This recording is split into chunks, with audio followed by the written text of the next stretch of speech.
Warning: sensitive content. When you see in certain parts of the country where the Taliban is exercised a lot of control, we see reports of people who are activists or former members of the government, they're disappearing, ending up dead. If this is a harbinger of what's to come, then the Taliban 2.0 may not be what we think it is. It may even be worse than what it was before.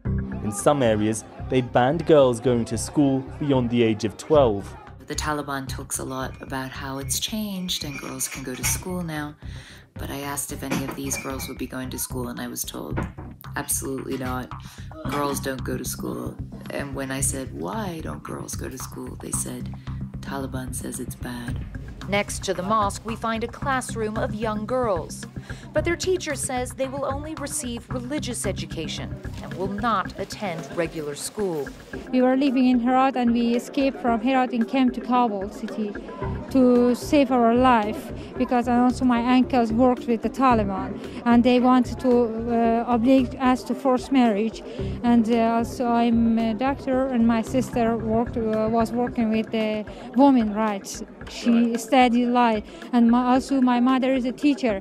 My mother was the teacher of students in 8th class, the boys. Yeah. The Taliban don't let her to teach the boys. I'm too sure that they will kill us.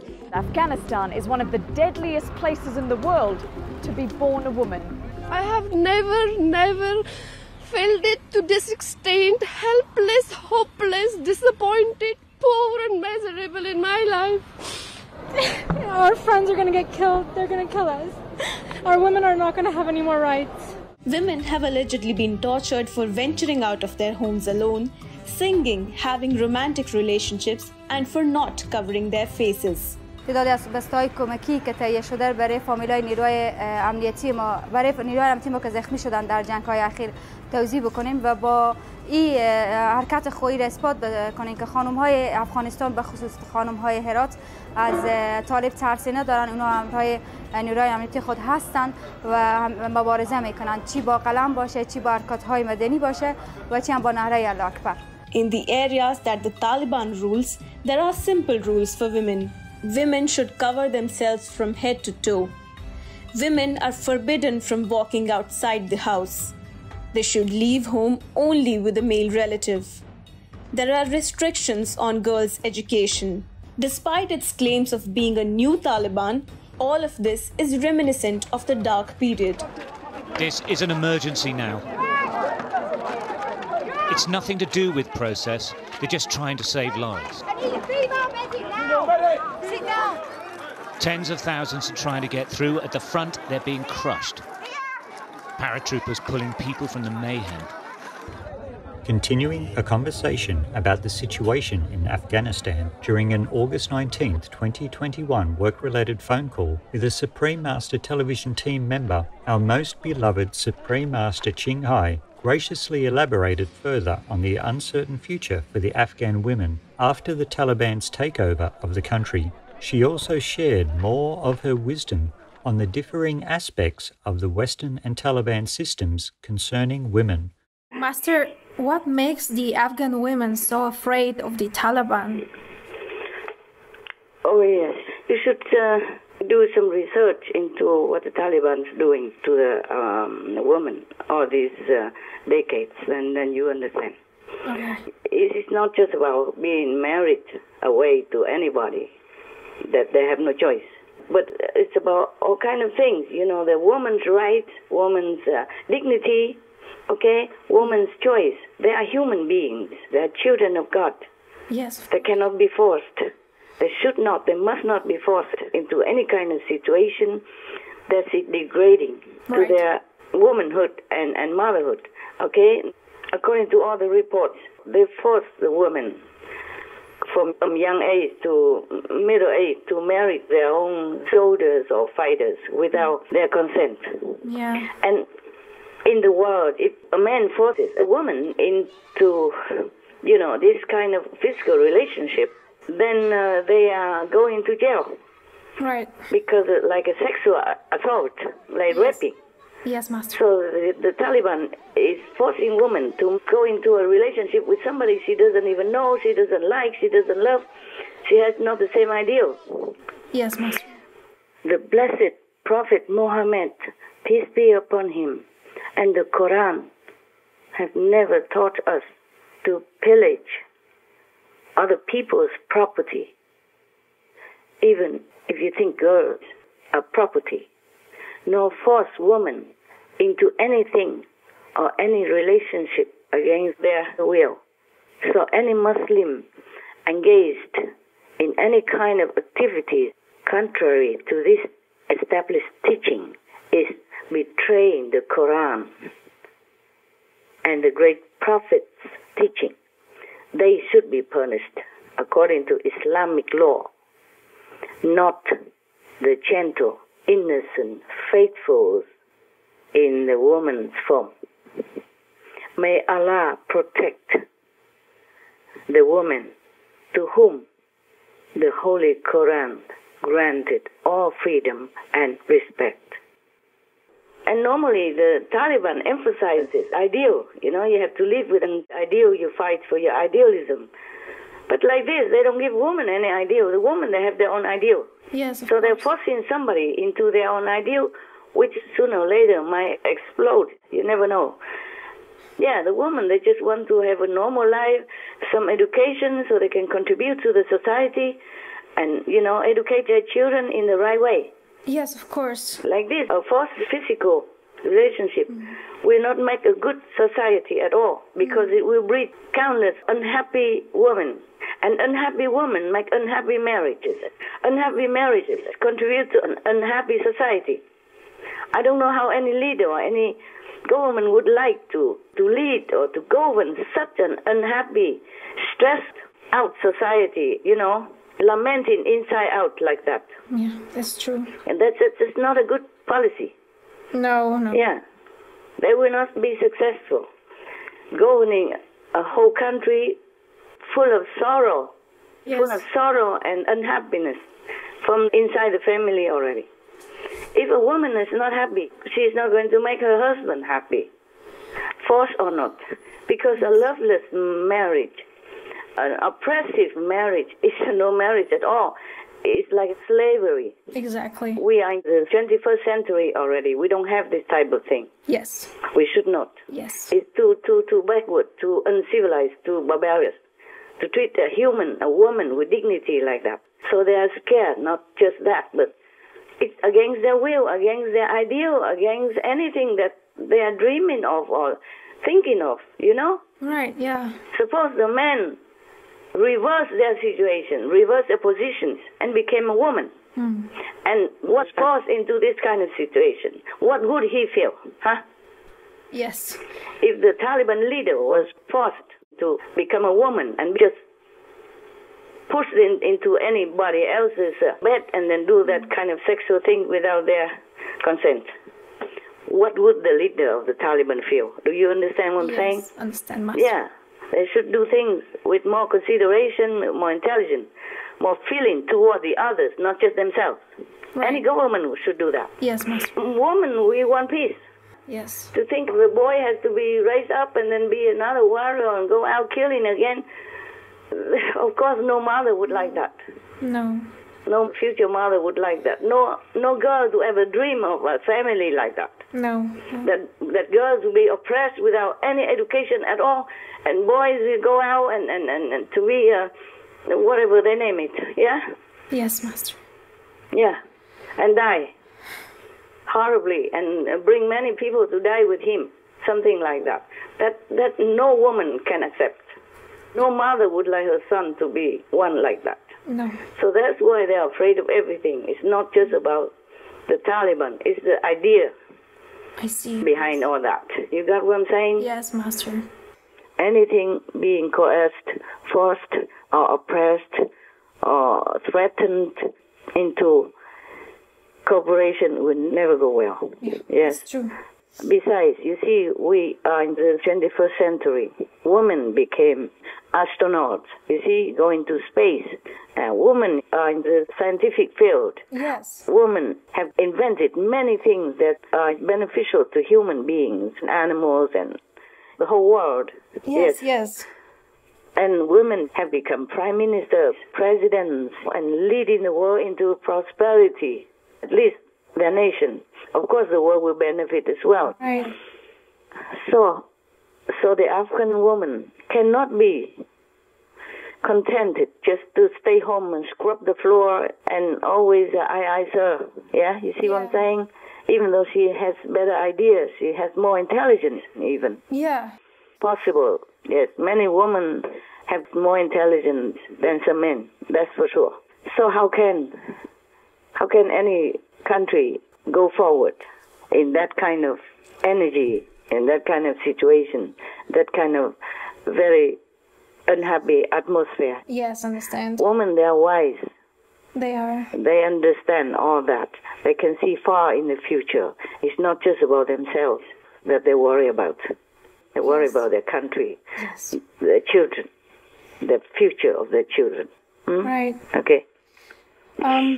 Anything else? Yes, I was wondering, so is then the Western society system better or the Taliban one? You mean in general or for women? For women. Okay. Of course. Both systems have flaws, okay? Have good and bad. Yes.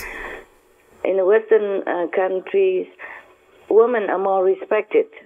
Yes. Yeah. Almost everywhere are more respected. Like men, equal, okay? They have same job, same salary, same ambition, same position. They can do what they want, provided they have the ability to give, okay? True. But then we, the Western people take the freedom too much for granted, too much over the border. I see. And forget that they should keep also their own femininity. For example, something I do not like about Western society is that the girls, they're wearing too short and bearing too much skin. Well, yeah. Yeah.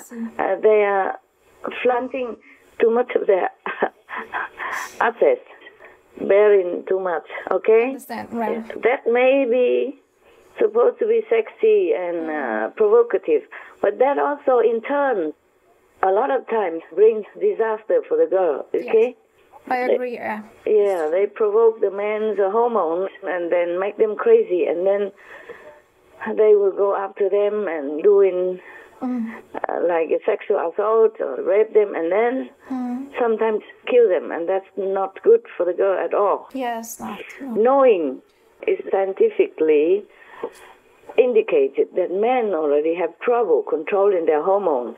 That's why most of them have to marry. Yeah, fine, it's good. But some men are not in a married situation and their hormones are still there, stacking up. So if a woman is more provocative like that, like bearing it out and make the man feel even more provoked, their hormones are more raging, stacking up, rising up. Right. Then that's not fair for the men also. I see, yes. For in society we have many cases of sexual abuse or rape or related death. Right. Even within family, that's no good. I think in a family, parents should teach the children, especially girls, to wear more modestly, more decently, okay? Yes. So not to invite trouble. Right. If you don't wear decently and cover yourself more, of course the men or the boys like to look at you and you feel more proud, but that's it, not without risk. Yeah, and also they look at you in a sexually desirous way. It's not respectful and not love. Yes, Master. Love is different from sex. Yes. To love a woman and tenderly having a relationship with her is different than wanting her sexually only. Yes, it is. So the woman should also keep their own dignity and decency. Right. So that she earns respect. And then when she meets the man, he will love her only because of love. And sex comes as a second, side effect. Okay? Yes. Our society should be free, but freedom should be handled with wisdom. Yes, that's right. Yes, a woman should be wise enough to protect her own dignity, okay, and decency. Yes. You have to earn respect from a man before you marry him. Yes. It's better that way. The relationship will be happier and last longer. Yeah. Because even if you wear sexy clothes and you entice a man for that, and then he's blind, and then he marries you, but there are many more sexy girls around, everywhere. Yes. And maybe one day you lose, because the relationship is not based on love and respect. Exactly. Okay. Yes. And in the Islamic system, there are flaws also. Like the women have to cover themselves from head to toe. Oh, yeah. And it's very difficult to see around like that. Some can stumble and fall. Yes. Or will not be able to see if the danger is coming. Right. Yeah, like maybe a corner car coming speedily, or a man approaching her, or some robbery of any kind, you know. Yeah. It's difficult to be more prepared. True. In advance, than if she can see better. And at work, if it's all covered like that, then the ear sometimes go bloom and cannot hear very well and cannot work very well. Yeah. It's an expensive, heavy, cumbersome garment which covers the entire body, and it includes a mesh panel covering the eyes. The veil is so thick that it's difficult to breathe. The little mesh opening for the eyes makes it extremely difficult to even cross the road. And then covered like that is too hot in some countries, too hot, you know? Yeah. It's very uncomfortable, and it could also breed some illness. Maybe not very fatal, but still, you know, it's not very comfortable for women. In the Bible of both Christians and Muslims, it also has this, I think, that God made humans in His own image. Yes. In His own image, made as humans. So the human face of a woman and the human face of a man should not be hidden. Right. Because God has given us birth without any cover. Yes? And for the sake of decency in the world, then we cover ourselves.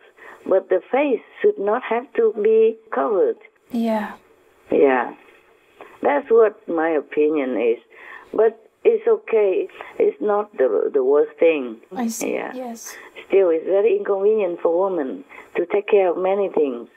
To do work outside the house or inside the house. Yeah, it's true. And also taking care, even taking children to school or doing something like that is very inconvenient. A little inconvenient.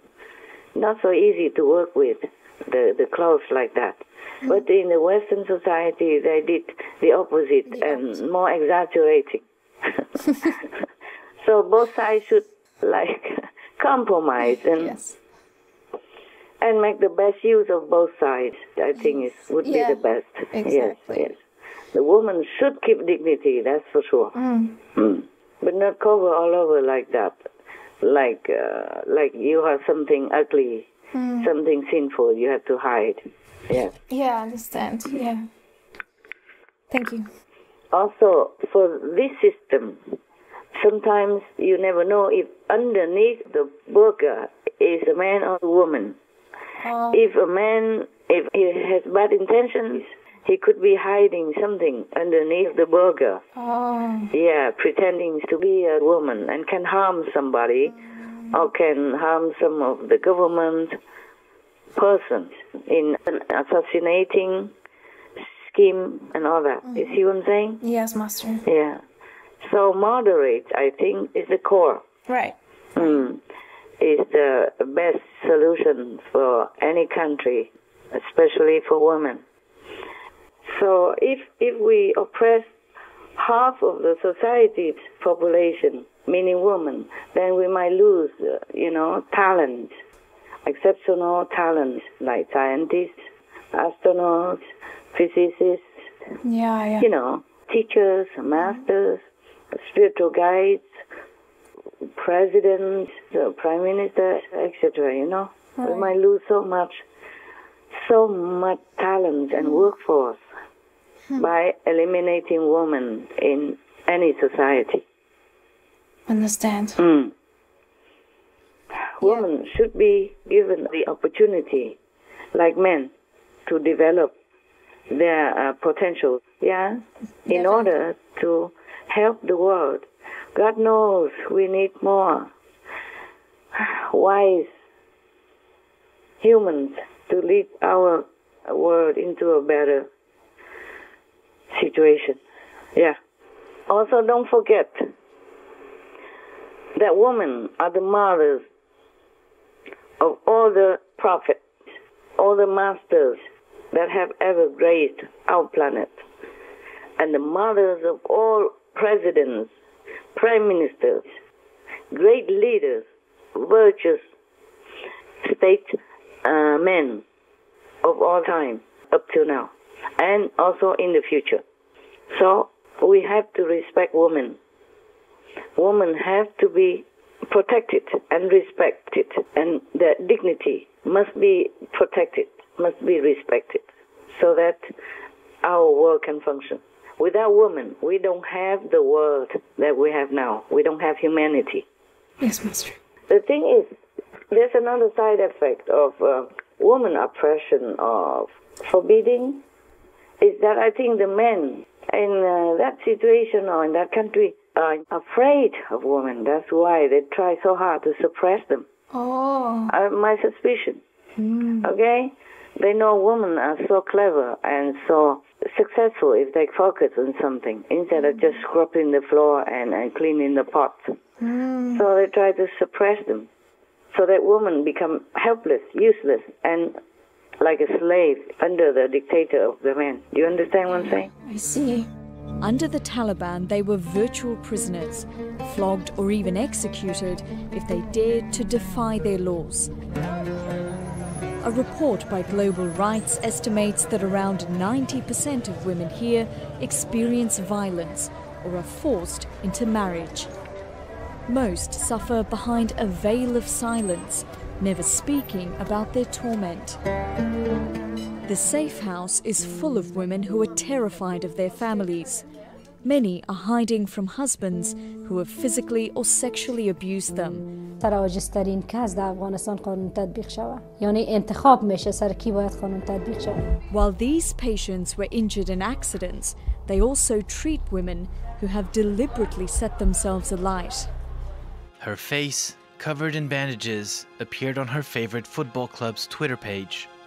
Sahar set herself on fire in front of a Tehran court in early September, after learning she could face a 2-year prison sentence. Her crime, attempting to enter a football stadium dressed as a man to watch her team play. The young football fan later died from her injuries. According to a recent UN study, Bangladesh has one of the highest levels of rape in the world, with more than 1 in 8 men admitting to the crime. Often, these rapes are committed by groups of men, and in the most extreme cases, the victims are murdered. Some facts about violence against women and girls.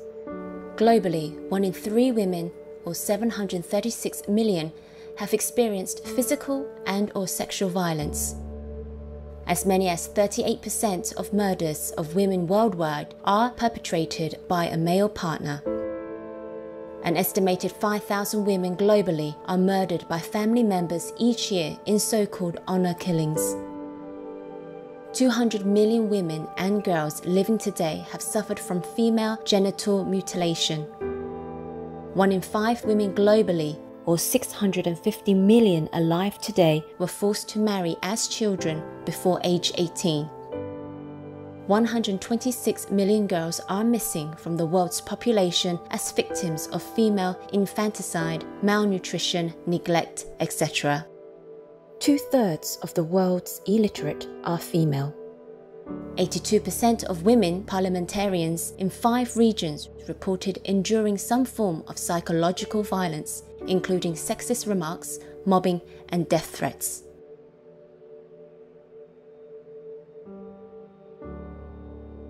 I do feel how they feel. I feel their suffering. I feel their pain. I feel their desperation. the whole world. I feel the animals' anguish. I feel everything, okay? That's why I suffer also. Understand, Master. All right, my love. God bless you. God bless all of you, the SMTV workers and supporters around the world, initiate or non-initiate. God bless our world. Thank you, Master. God bless all the leaders to see the logic and reason. May God enlighten them all.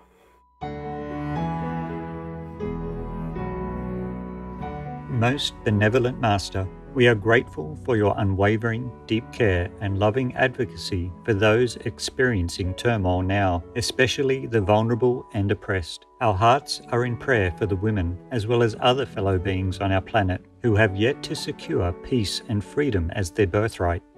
May the day come soon when everyone shall live as dignified and equally respected world citizens. Wishing beloved Master to be always well and tranquil, ever safeguarded by all heavenly goddesses. For the full broadcast of this phone call with Supreme Master Ching Hai, please tune in to Between Master and Disciples on Saturday, September 4th.